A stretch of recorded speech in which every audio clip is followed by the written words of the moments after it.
tardes, bienvenidos al Real Instituto de Estudios Asturianos, al ciclo de políticas de investigación científica en Asturias.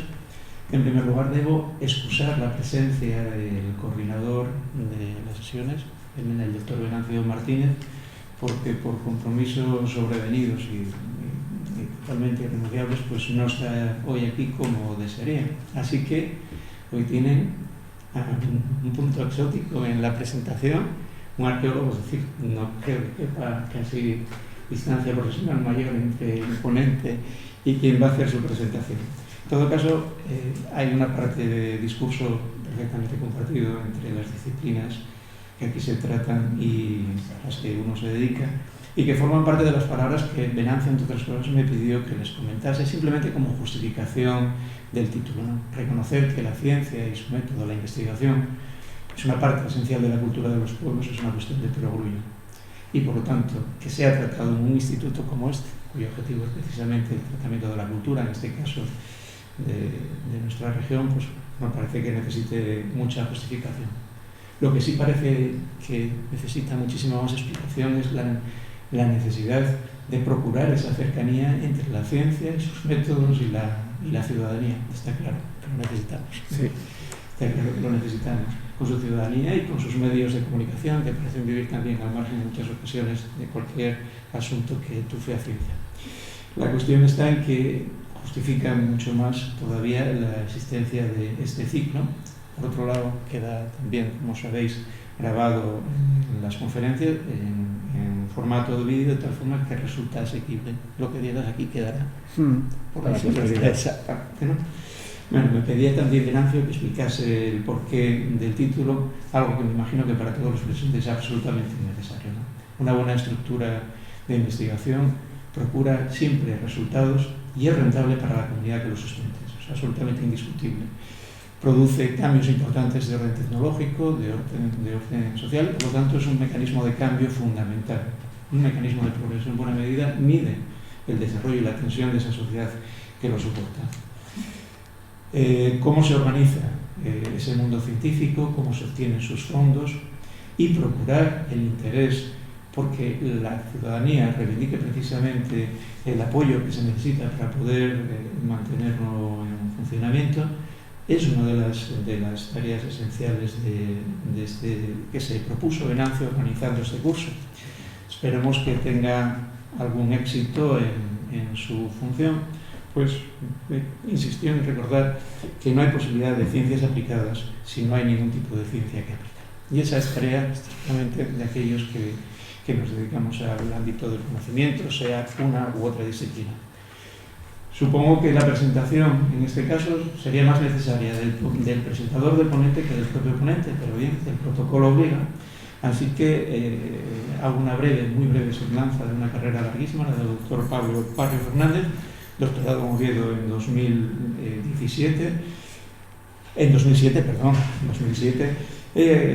y realizó su labor profesional como postdoc primero en Zúrich entre los años 2007 y 2009, entre 2010 y 2018 en la Universidad de Valencia como investigador Juan de la Cierva primero, investigador senior después y finalmente como profesor asociado, y desde 2018 es investigador Ramón y Cajal en la Universidad de Oviedo. Mantiene colaboraciones científicas con grupos de investigación de Estados Unidos, Japón y Reino Unido. Es miembro permanente del grupo SOS, Síntesis Orgánica Selectiva, creado en 2011 bajo la coordinación del profesor José Manuel González y orientado al desarrollo de metodologías sintéticas innovadoras y creativas basadas en la catálisis para la obtención de moléculas con valor añadido. Actividad que, como ellos mismos reconocen, se sustenta en la formación integral de jóvenes investigadores, que en cierta forma es la temática sobre la que creo hoy nos va a hablar. Así pues, me dejo con el turno de palabra. Micrófonos. Gracias. ¿Está encendido? ¿Se me oye? Ah, sí. Bueno, en primer lugar quiero agradecer al RIDEA la invitación para dar hoy esta charla aquí, a Venancio Martínez, el coordinador de esta actividad, y también al profesor Evaristo Suárez, que fue la persona que pensó en mí concretamente para dar esta segunda charla de esta serie de conferencias. La primera la impartió el consejero de investigación, Borja Sánchez, hace un par de semanas, y la segunda estaba pensada que fuese un joven investigador. Ya lo de considerarme a mí joven en cualquier aspecto es notable, ¿no? Como la mayoría sabéis, el próximo mes de mayo cumpliré 43 años, creo que joven me viene un poco grande. Sí que es cierto que buscaban un investigador en una carrera, en una etapa intermedia de su carrera, y sí que es cierto, a pesar de mí no tanta juventud. Voy a intentar ver si desde el atril puedo pasar las diapositivas para no tener que andar girándome, y a ver si ese micro está encendido. Y sigo desde allí.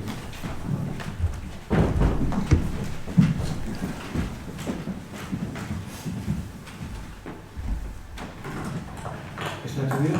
Sí. Cuando se me propuso participar en este ciclo de conferencias, la verdad es que dudé bastante si aceptar la invitación, no por nada, sino porque no sabía muy bien qué podía aportar yo en un ciclo de conferencias dedicado a las políticas científicas del Principado de Asturias. Entonces pregunté qué se esperaba de mí, ¿no? Si aceptaba la invitación, qué se esperaba de mí, qué podía contribuir yo. Y me dijeron que lo que se esperaba de mí era que contase cuál había sido mi trayectoria hasta el momento, en qué situación me encontraba ahora y un poco qué perspectivas de futuro tenía. Entonces pensé que, si bien a lo mejor mi trayectoria no ha sido la más brillante del mundo, sí que puede ser bastante representativa de lo que está siendo la carrera científica en este país en los últimos años, ¿no? Pues, si os fijáis, siempre que sale en la prensa, ¿no? Se habla de la ciencia actual en España, pues se habla de inestabilidad, de precariedad, de que es una carrera muy larga, y creo que todos esos puntos sí que los cumple, los refleja muy bien mi trayectoria hasta el momento. Entonces, bueno, ayer, enseñándole un poco la presentación a mi mujer, me decía: madre Pablo, tienes que cambiar un poco el tono, parece que estás llorando, ¿no? Que estás presentando desgracia tras desgracia, y pues no quiero que eso sea así, porque en realidad, si bien es cierto que durante esta trayectoria pues, he sufrido varios avatares, como vais a ver, creo que es un camino que ha merecido, está mereciendo la pena. Creo que es un privilegio poder dedicarme a lo que yo quiero, a una actividad tan vocacional como es la investigación, ¿no? Y poder haberlo hecho en diferentes centros, en diferentes lugares del mundo, colaborando con investigadores de primer nivel y conociendo pues, muchas personas muy válidas que me han aportado mucho. También el que haya sido una carrera en cierto modo difícil, creo que me ha aportado como investigador y también en lo personal el valor pues, de la resiliencia, de la tenacidad y de saber pues, afrontar nuestras dificultades y pues, perseguir esa carrera deseada que finalmente creo en camino de encauzar finalmente con éxito. Entonces, bueno, pues con humildad acepté esta invitación y pensando cómo empezar, creo que esto de la humildad lo explica muy bien la Santa Teresa de Ávila cuando decía que la humildad es andar en verdad, y esto es lo que pienso hacer hoy, ¿no? Pues con verdad, con sencillez, contaros cómo ha sido mi trayectoria científica hasta el momento y en qué punto me encuentro ahora. Resumida en pocas palabras, bueno, básicamente ha sido la presentación que se ha hecho de mi persona, ¿no? De mi trayectoria.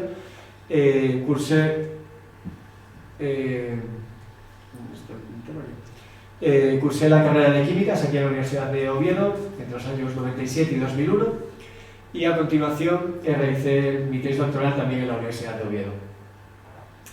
Entre los años 2007 y 2009, como también se ha dicho anteriormente, realicé una estancia postdoctoral en el prestigioso Instituto Tecnológico de Zúrich, y acabada esta estancia postdoctoral volví a España con un contrato Juan de la Cierva y me uní al grupo del profesor Santos Fustero en la Universidad de Valencia. Terminado ese contrato, hasta que conseguí volver a Oviedo, estuve como distintas figuras de investigación en esta universidad hasta el año 2018, en el que regresé a mi alma mater, aquí a Oviedo, con contrato Ramón y Cajal.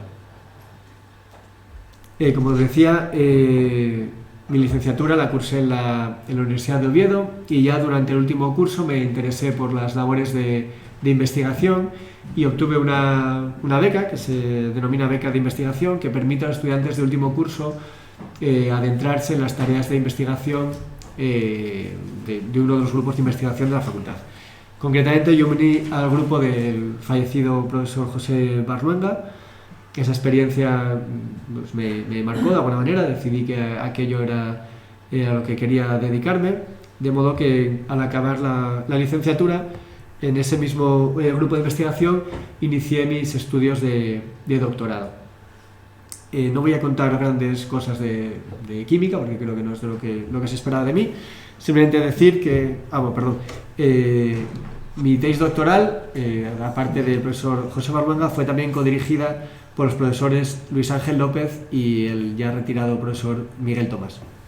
Durante esta etapa me dediqué a la investigación en el campo de los complejos carbeno de Fischer, que fue la penúltima o antepenúltima aventura en la que se embarcó el profesor Barluenga, un hombre muy inquieto, que no se acomodó, que estuvo siempre buscando nuevos campos de investigación, y a mediados de los años 90, a principios de los años 90, se embarcó en esta nueva etapa de los complejos carbenos de Fischer, que hasta la primera década de este siglo fue uno de sus principales campos de investigación. Para cursar estos estudios de doctorado obtuve una beca del Principado de Asturias, de la Fundación FICIT, durante 4 años, y los logros conseguidos durante esta etapa se pueden resumir en 7 publicaciones científicas, 5 de ellas del primer cuartil, es decir, del 25% de las revistas de mayor calidad de su área. Además de la investigación que realicé en la Universidad de Oviedo, durante esta etapa de los estudios de doctorado realicé 2 estancias de investigación en el extranjero, en el Trinity College de Dublín y en el Max Planck Institute for Kulturforschung en Mülheim, en Alemania. En estas 2 estancias no seguí estudiando los carbenos de Fischer, sino que me mudé a campos de investigación relacionados, pero no estrechamente relacionados con lo que yo hacía. Esa es una buena oportunidad que tienen estas becas predoctorales. Te permiten desvincularte durante periodos cortos de 2 o 3 meses para que aprendas pues, otras cosas, ¿no? Entonces, en Dublín sinteticé unos complejos con propiedades luminiscentes, y en Alemania, con el profesor Fürstner, estudié la reacción de acoplamiento cruzado de compuestos organolíticos catalizada por hierro.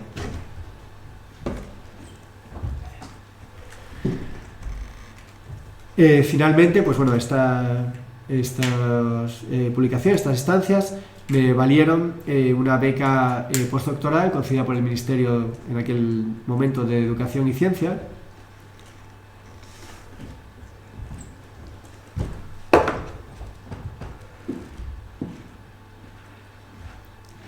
Y con esta beca es con la que me fui a Suiza, como os decía, este prestigioso centro de investigación, el Instituto Politécnico de Zúrich, bajo la dirección o la supervisión del profesor Carreira.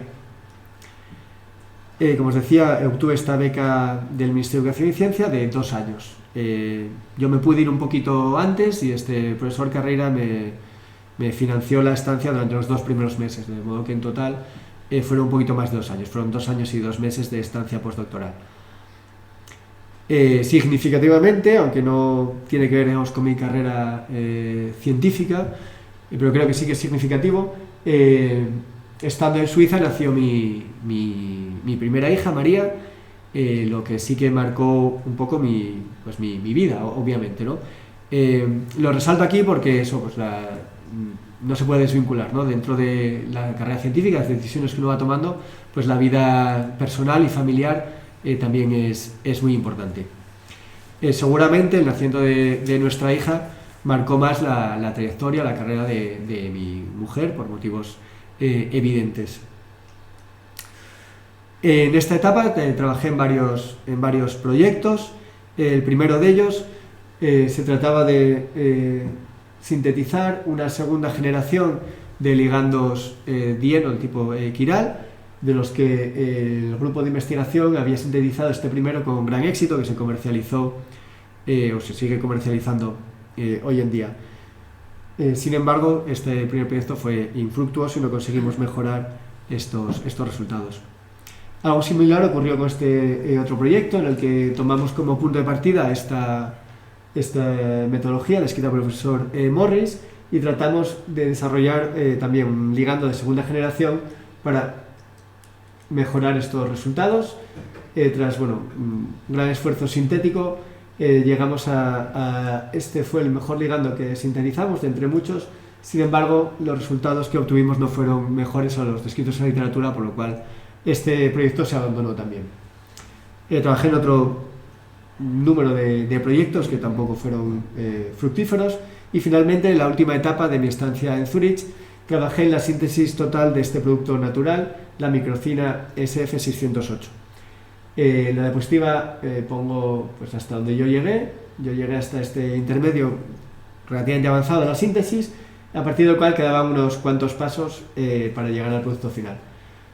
Se me acabó la beca, como veréis conseguí un contrato para volverme a España, y esta síntesis quedó sin finalizar hasta un año y pico después, en el que sí que se terminó la síntesis y se publicó.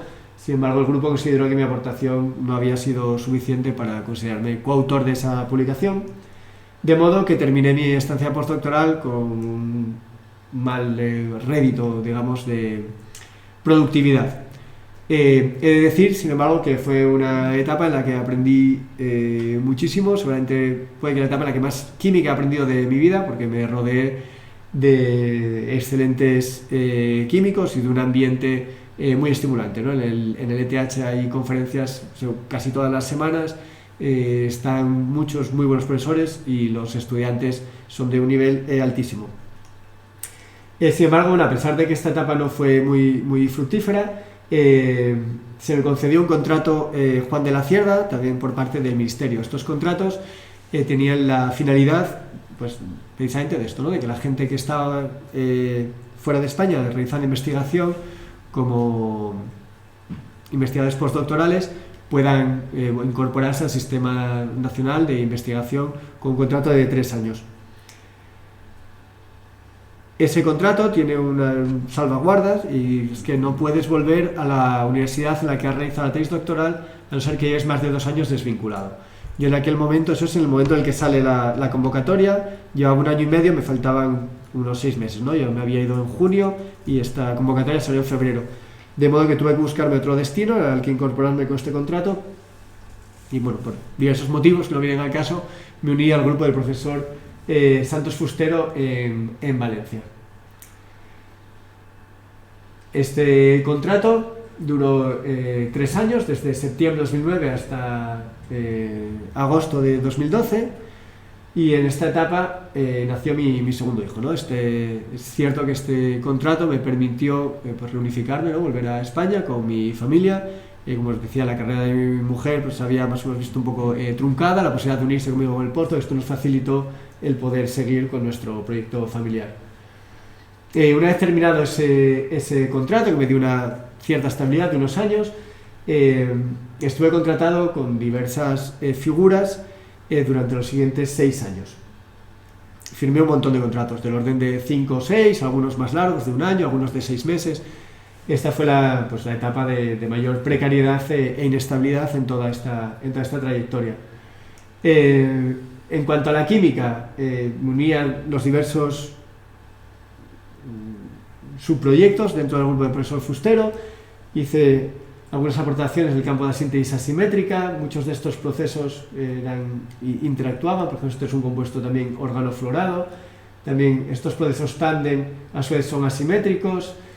En el campo de la síntesis de compuestos organofluorados nos centramos en la síntesis de heterociclos fluorados, que son compuestos de gran interés para la química farmacéutica, y también llevamos a cabo un proyecto de química medicinal haciendo estos análogos, estos terfenilos, que son análogos de péptidos, son péptidomiméticos, que tienen una buena actividad anti-VIH.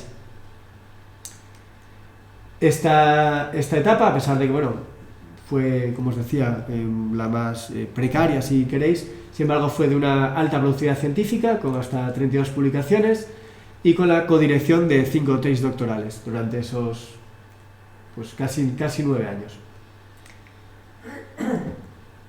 El siguiente paso lógico de esta carrera científica es el contrato Ramón y Cajal. Este contrato Ramón y Cajal es para investigadores con mayor experiencia, es un contrato de 5 años y que además está dotado con un poquito de dinero para investigación, un pequeño proyecto de 40.000 euros para los 5 años, son 8.000 euros al año, no es una gran cantidad, pero sí te permite, por ejemplo, contratar a un estudiante durante 1 o 2 años, bueno, te da una cierta libertad. El primer año que solicité este contrato Ramón y Cajal, en la convocatoria 2013, mi valoración pues fue bastante floja, 72 puntos sobre 100, teniendo en cuenta que el corte estuvo en 93. Lo más significativo, yo creo, de esta valoración es que uno de los ítems que se valora es la internacionalización, que valía hasta 25 puntos, y yo obtuve 5. Esto quiere decir que si el corte está en 93 no puedes perder más de 5 o 6 puntos, y ya solo en este estaba perdiendo 20. Entonces, bueno, yo entendí que esta comisión me estaba de alguna manera pidiendo que reforzase esta internacionalización, ¿no? Se me había valorado muy negativamente el que mi etapa postdoctoral no fuese productiva en términos de publicaciones. Entonces me busqué una colaboración. Bueno, esta es un resumen del currículum, digamos, con el que yo solicité este contrato. Tenía en aquel momento 17 publicaciones científicas, 14 de ellas en Q1, yo creo que es un buen récord de publicaciones, y tenía 31 meses de experiencia postdoctoral, ¿no? Los 26 de Suiza más los de las estancias que había realizado durante la tesis. Entonces me busqué esta colaboración en Japón con el grupo del profesor Akiyama, que había desarrollado unos catalizadores que yo estaba utilizando en Valencia. Le propuse colaborar en un proyecto concreto, le gustó la idea, de tal manera que envié a una de mis doctorandas a empezar el proyecto allí en Japón durante unos meses, en enero y febrero del año 2014. Después trabajamos por separado en el proyecto, y para finalizarlo, para rematarlo, fui yo durante los meses de julio y agosto del año 2014. De esta colaboración se derivó esta publicación en un número especial de la revista Chemcom dedicado a investigadores emergentes, al que se me invitó.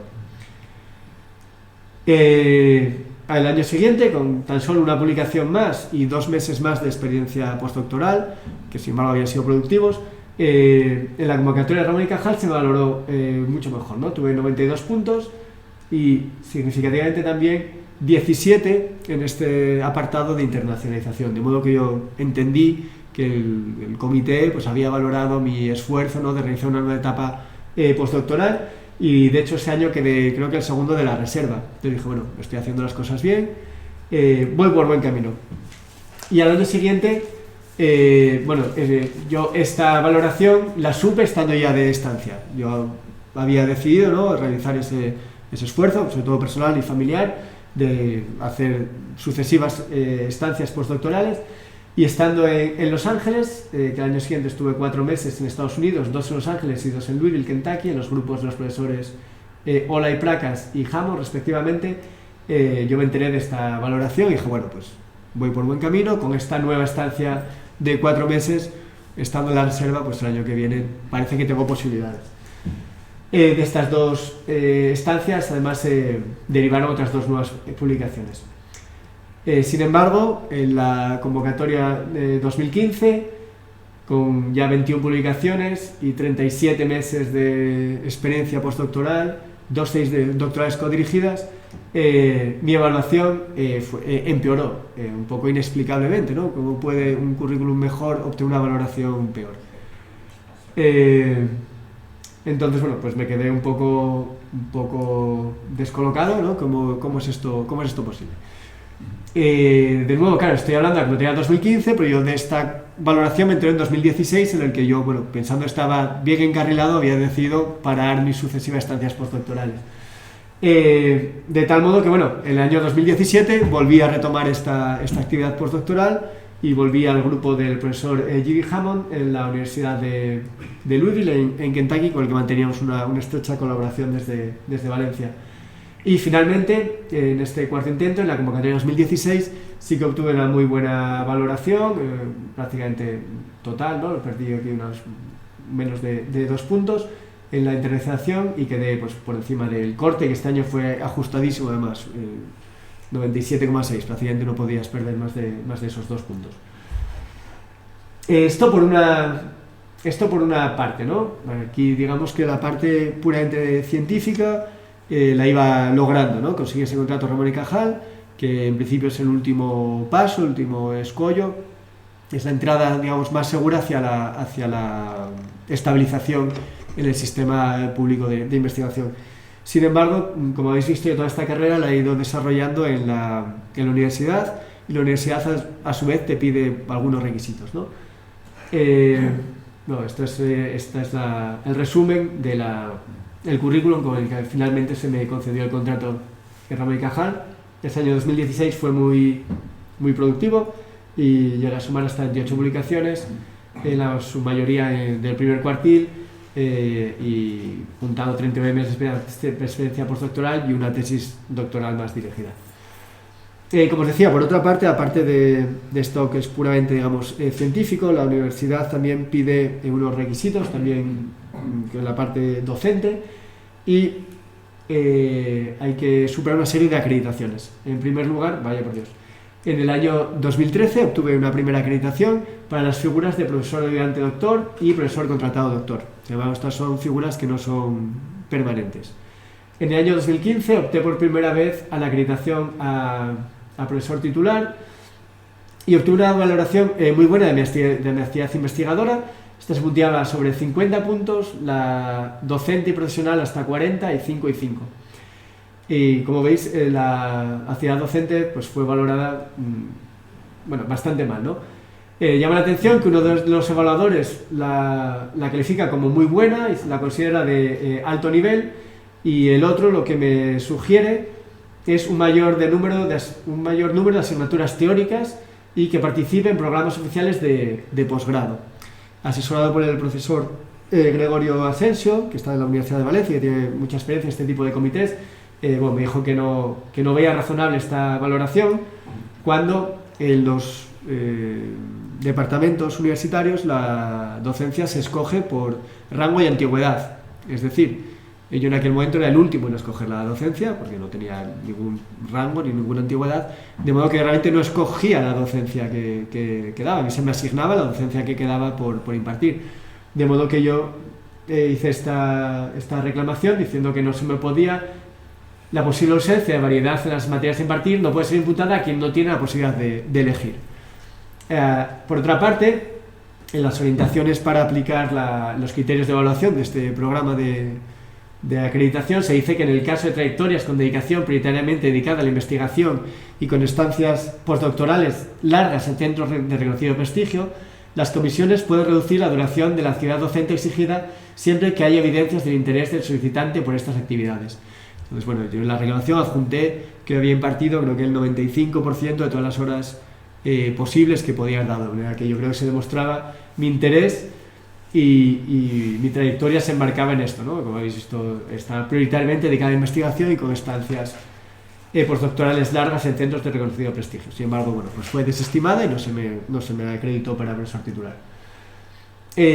Por otra parte, si bien esta carrera universitaria era mi prioridad, digamos, la que estaba enfocado todos mis esfuerzos, no era la única. Cuando vi otras oportunidades, pues también probé otras cosas, ¿no?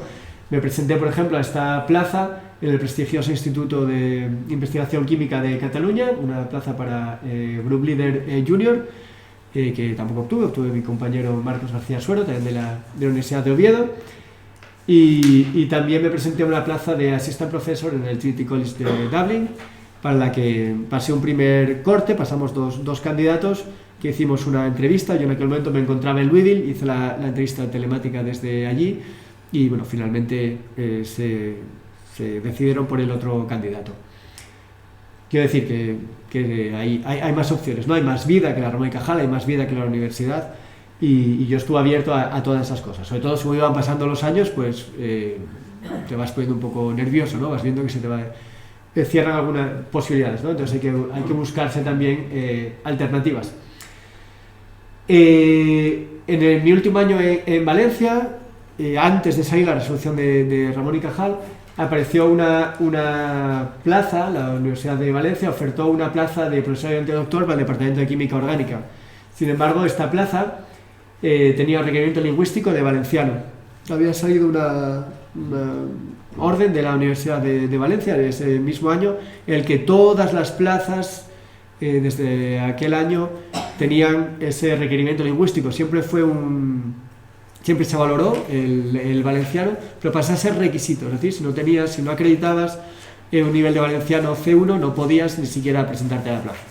De modo que, bueno, como en aquel momento estaba todavía con una gran inestabilidad, una incertidumbre por mi futuro, ahí me puse a estudiar valenciano y obtuve el grau mitjà de coneixement de valencià, que se corresponde con este grado C1 que me pedía la Universidad de Valencia.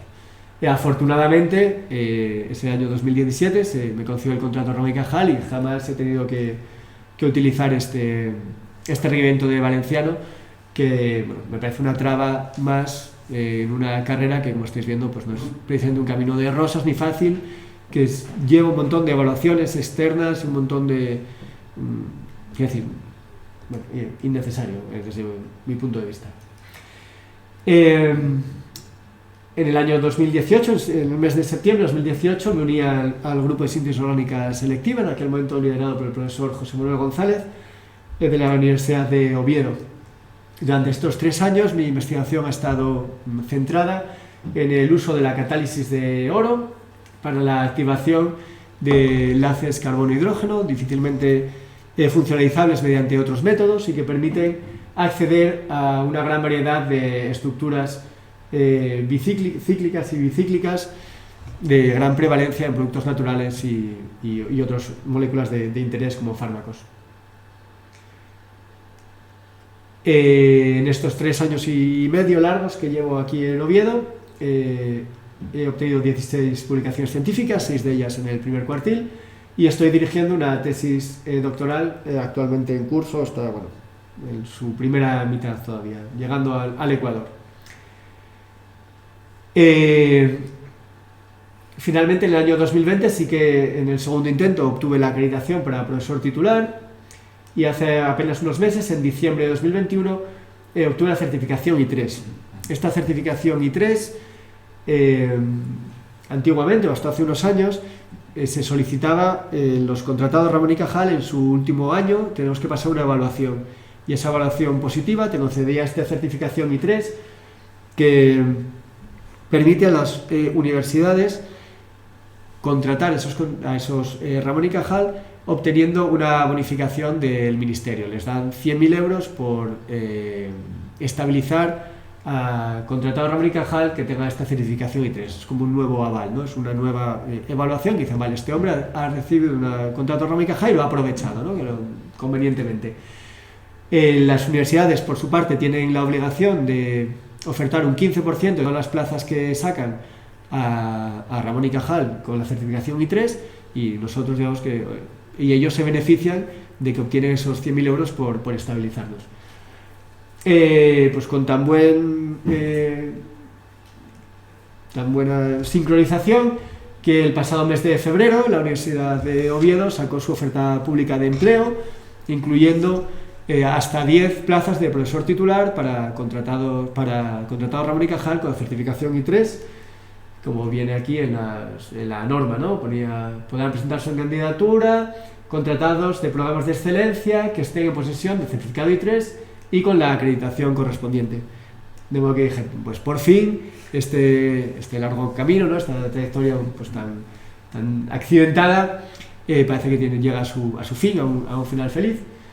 Sin embargo, el acuerdo de gobierno de la Universidad de Oviedo para la dotación de las plazas incluía una pequeña cláusula, y era que este investigador Ramón y Cajal tenía que haber finalizado el programa Ramón y Cajal. Esto es debido, creo que no es del todo correcto, pero bueno, a que hasta que yo finalice el programa Ramón y Cajal, ellos no pueden optar la Universidad de Oviedo no puede optar a esa bonificación de 100.000 euros por mi estabilización. De modo que aunque tenga la acreditación y el certificado I3, pues voy a tener que esperar al próximo año a terminar el contrato para poder optar a una plaza de profesor titular. Esto un poco lo que ha sido mi trayectoria hasta el momento y donde me encuentro. ¿Qué le pido al Principado? ¿Qué espero que proporcione el Principado a mi carrera desde este momento? Pues como se vio también el otro día en la charla del consejero, lo primero que necesitamos los investigadores es dinero, y yo creo que el consejero es perfectamente consciente, entre otras cosas porque él es investigador y sabe cómo funciona este mundo. La investigación científica no es evidentemente gratis, ni siquiera es barata, es costosa. Ese dinero especialmente creo que es muy necesario para contratación. Nadie trabaja gratis, ¿no? Ni es bueno que nadie trabaje gratis. Entonces nos haría falta tener herramientas, ¿no? Disponer de contratos, de becas, para poder contratar a gente que lleva a cabo la investigación en los laboratorios. Y una cosa muy importante, no es solo el dinero, sino algo de lo que se habló también el otro día en la charla del consejero, que es la estabilidad. Creo que de todo lo que dijo el otro día el consejero, don Borja Sánchez, lo más importante fue ese plan que presentó de financiación a 10 años. Me gustó mucho cómo lo presentó, como algo que traspasa, ¿cómo se dice? No me sale la palabra, perdón. Gobiernos, ¿no? Legislaturas y trasciende a rectores, es decir, no es algo cortoplacista de ahora me pongo la medalla, sino un plan a 10 años, que cambie el gobierno, cambie el rector, cambien las cosas y las cosas no cambien. Porque si hay que hacer una crítica a las políticas de investigación del Principado, seguramente sea esa, es que durante los últimos años ha sido muy irregular. Nunca se sabía si iba a haber convocatorias, si no le iba a haber, en qué plazos, cuándo iba a salir o cuándo no. Y eso es casi tan importante como el dinero. Seguramente sea mejor para nosotros que haya menos dinero, pero saber cuándo se va a contar con él, que sean convocatorias estables, que sean siempre las mismas fechas, que te puedas organizar, que una cantidad de dinero más grande, pero que te puede venir sobrevenida o que nunca sabes cuándo vas a contar con ella. Entonces yo creo que estas dos cosas sería lo más importante que le pediría al Principado. ¿Y qué retos me marco yo para el futuro? ¿O en qué invertiría yo ese dinero, esa estabilidad que le pido al Principado? Pues en mantener el buen nivel de nuestro departamento, de la Universidad de Oviedo, pero bueno, en mi caso del departamento al que pertenezco. Tengo la suerte de pertenecer a un departamento que durante muchos años ha sido referente a nivel nacional e internacional. Y eso lo digo con orgullo y con humildad, como decía al principio, y con total franqueza.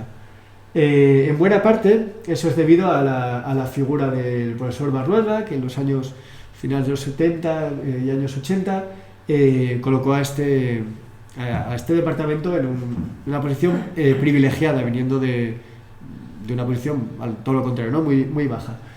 Una iniciativa importante en este aspecto es la Barneva Lectureship, que se estableció en el año 2015 o 2016, llevamos ya 4 o 5 años haciéndola. Sin embargo, estos últimos años por el COVID se ha frenado. Yo creo que es importante que la retomemos y la lancemos. Es un evento que pone a Oviedo en el mapa de la química mundial, con ponentes de primerísimo orden, incluido un premio Nobel. Otra de mis retos sería implicarme más de lo que me he implicado hasta el momento en la obtención de financiación. Estoy muy bien que yo la pida, pero eso tengo que ser yo, ¿no? De alguna manera más proactivo. Hasta el momento yo estoy incluido en un grupo de investigación que obtiene financiación en diferentes convocatorias, pero en el que yo participo pues como uno más, ¿no? Pues a lo mejor dar un paso adelante y buscar fuentes alternativas de financiación. Y muy importante, encontrar estudiantes motivados. En esto de la motivación, creo que todas estas complicaciones que os he mostrado no ayudan. Yo sé que yo mismo, personalmente, he sido antiejemplo por algunos, ¿no? Yo sí he conocido a algunos jóvenes investigadores que me han dicho, madre, pues yo no hay que ver como tú, ¿no? Con 40 años, esa inestabilidad, y yéndome con 2 niños a pasar los veranos fuera. Entonces, creo que eso, que las dificultades que hemos encarado los investigadores, yo creo que especialmente en estos últimos quizás 10 años, han desmotivado a los estudiantes. Tenemos muchas dificultades para conseguir estudiantes de doctorado. Sigue habiendo un número cada vez menor, también por la natalidad, de estudiantes de grado, de químicas, pero especialmente hay muy pocas vocaciones científicas. Yo creo que eso es algo que debemos de darle la vuelta. Y por último, un reto que creo que debemos de afrontar también es aumentar nuestra transferencia de conocimiento, especialmente a los sectores productivos. Me da la impresión de que estamos un poco encerrados, ¿no? en nuestros laboratorios, en nuestra búsqueda del conocimiento por el conocimiento, que está muy bien, pero creo que estaría bien, ¿no? que nos abrieses un poco hacia afuera, qué demanda la sociedad, qué demanda el sector productivo, la industria, y sin traicionar a nuestras raíces, ¿no? que son de investigación básica, poder abrir una puerta en este sentido. Otra crítica que haría a las políticas del Principado: el otro día defendía el consejero que la investigación en Asturias se financiaba de manera ecuánime, ¿no? entre la investigación básica y la aplicada.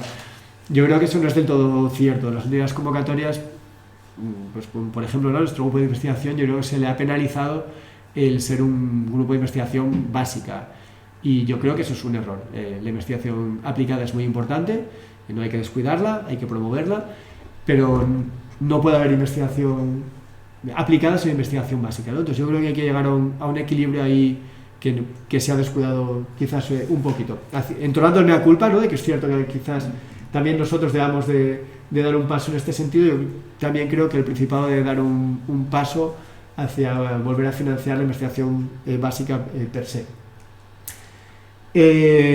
Finalmente, esta carrera ha sido sostenida por el apoyo de mucha gente. Especialmente quiero agradecer a quienes han sido mis mentores, tanto en la etapa del doctorado.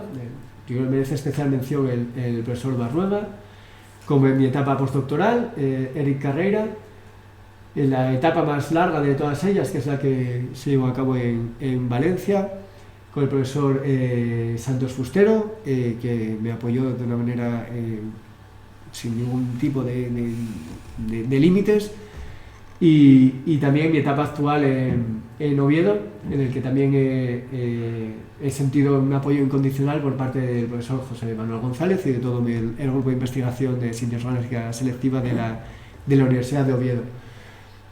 También he aprendido mucho de todas estas personas con las que he realizado estas estancias, y si bien por arriba, digamos, he obtenido el apoyo de todos estos profesores de gran talento, tampoco habría sido capaz de llevar a cabo esta carrera sin el entusiasmo de estos jóvenes investigadores que me han seguido ciegamente en todo lo que he hecho. Y por último, esta carrera no es solo un logro profesional, sino que es un logro personal y familiar. Entonces quiero agradecer a mi familia, especialmente a mi mujer, que ha hecho unos grandes esfuerzos, ¿no? para que yo pueda perseguir este sueño, esta carrera. Y esto ha sido un proyecto familiar. Los dos hemos decidido que este era el camino que queríamos seguir como matrimonio para nuestra familia. Y a mis hijos, que bueno, de una manera un poco sobrevenida, nadie les preguntó, ¿no? Pero también han tenido que hacer grandes esfuerzos. Y a la audiencia por vuestra atención. Y muchas gracias.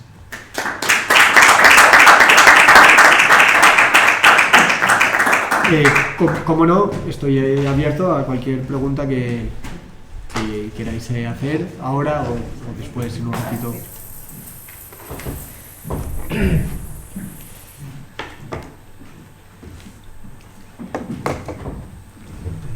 En fin, antes de dar paso al debate, yo suelo decir que estoy impresionado por la magnífica exposición del doctor Barrio, magnífica por la calidad de su discurso, pero también por la sinceridad con la que fue expuesto, ¿no? Que más que un curso sonorum parece expresar que ha sido un vía crucis, hasta alcanzar un puesto todavía no consolidado. Y también por un aspecto importantísimo, que es la generosidad hacia aquellos que ayudaron a ir construyendo esa carrera. Sinceridad y generosidad no son precisamente elementos que abunden ahora mismo tampoco en el tejido social. Bueno, pues lo mismo que acaba de decir el doctor Barrio, si tienen alguna pregunta que hacer, háganla ahora, porque si no, voy a preguntar yo también alguna cosa, ¿no? Estamos en familia. Literalmente. No, mira, dentro de las conclusiones que aportaste, yo me muevo en un ámbito completamente diferente y jamás coticé en el parque académico, ¿no? Por lo tanto, toda esa carrera de obstáculos a las que en las últimas décadas es común para cualquier persona que se dedica a la investigación, me es completamente ajena, en carne propia, pero no en compañeros, en colegas, claro, que están todavía en ese camino interminable, ¿no? Pero en tus conclusiones creo que son perfectamente válidas para cualquier otro ámbito de nuestra universidad. El nivel de los departamentos, claro. Algo que, y esa es la primera pregunta, en el balance que puedas hacer de esta situación tan dura, vital, profesional, científica, de formación continua, ¿no? ¿Es positivo el balance de todas estas dificultades a la hora de formar el espíritu y el conocimiento del investigador? ¿Ayuda eso a que cuando realmente las personas como tú consoliden esa situación de estabilidad, sea mucho mejor investigador que lo que hubiera sido con un camino menos difícil, menos plagado de minas o de alambre de espinos? Claro, yo puedo hablar por mí. Yo creo que no es necesariamente así. Claro, yo he contado mi trayectoria, no es la única posible. Hay gente que ha tenido una trayectoria mucho más lineal, que ha acabado su postdoc, se ha vuelto, por ejemplo, a la universidad. Estoy pensando en una persona en concreto, ¿no? Un compañero mío que tratéis conmigo codo con codo. Su postdoc, al contrario que el mío, fue muy exitoso, tuvo un montón de publicaciones de primer nivel. Se volvió a la Universidad de Oviedo con un contrato Juan de la Cierda, igual con el que me fui a Valencia. Él consiguió el contrato Ramón y Cajal, digamos, a la primera, lo enlazó, digamos, con el Juan de la Cierda, lo terminó. Aún así, en la plaza de profesor titular la sacó hace 2 años o por ahí, ¿no? Pero bueno, eso es, digamos, lo más rápido. Fue lineal. Yo no creo que yo, por haber pasado todas esas vicisitudes, sea mejor investigador que él, ni mucho menos. Claro, él ha tenido unas cosas y yo otras, ¿no? A lo mejor a él esa estabilidad pues sí que le ha aportado otras cosas, ha podido desarrollar mejor una carrera, digamos, más personal. Y es verdad que para lo bueno y para lo malo he tocado muchos palos. Eso que dicen, ¿no? ¿Cómo es? Aprendiz de mucho, experto de poco, no sé cómo es exactamente el dicho, ¿no? Y yo he trabajado en muchos campos distintos. Pero es verdad que no tengo, digamos, una química, digamos, personal, ¿no? Es difícil, si tú a alguien de este mundo le preguntas a qué se dedica o a qué se ha dedicado Pablo Barrio, supongamos que alguien que me siga por ahí, ¿no? En el mundo de la investigación química, le resultaría muy difícil. Te diría, pues este chico ha hecho un poco de todo, pero no es, digamos que mi carrera no tiene una personalidad, ¿no? Es difícilmente identificable, mientras que a lo mejor esa estabilidad me hubiese dado eso, ¿no? Sí que podría haberme dicho, bueno, pues yo hago esto, esta es mi química porque estoy haciendo esto. Pero siendo así, siendo esta la trayectoria que he tenido, yo creo que me ha aportado mucho esa resiliencia, la tenacidad, la capacidad de afrontar las dificultades, de no desanimarse. Por ejemplo, este compañero del que estoy hablando, le cuesta más. Ahora cuando las cosas vienen mal dadas, también a lo mejor eso, porque le ha faltado enfrentarse a esas dificultades, ¿no? Las dificultades no son buenas en sí, evidentemente es mejor que las cosas te vayan bien, pero el pasar por dificultades que tú no eliges, si las sabes sobrellevar y las sabes encarar, es verdad que, bueno, ahora yo creo que es bueno para para el carácter, para la persona y en la parte científica también, como investigador te aportan cosas. Y es cierto que me ha permitido eso, tocar muchos palos, ver mucha química distinta, ver muchos centros de investigación distintos, con estilos distintos. Yo a lo mejor no lo hubiese escogido, a lo mejor habría preferido algo más lineal, pero bueno, si la vida te da limones, ¿no?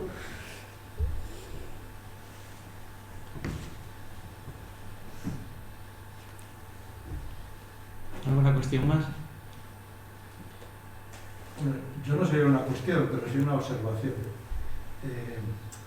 Creo que a veces las instituciones necesitan renovación. Y trayectorias como las que ha mostrado Pablo, lo que demuestran es que donde llegue empezará después, o habrá empezado después, pero esa singularidad la va a plasmar en su día a día. Esa fortaleza la va a plasmar en sus estudiantes. Y eso es lo que renueva las instituciones.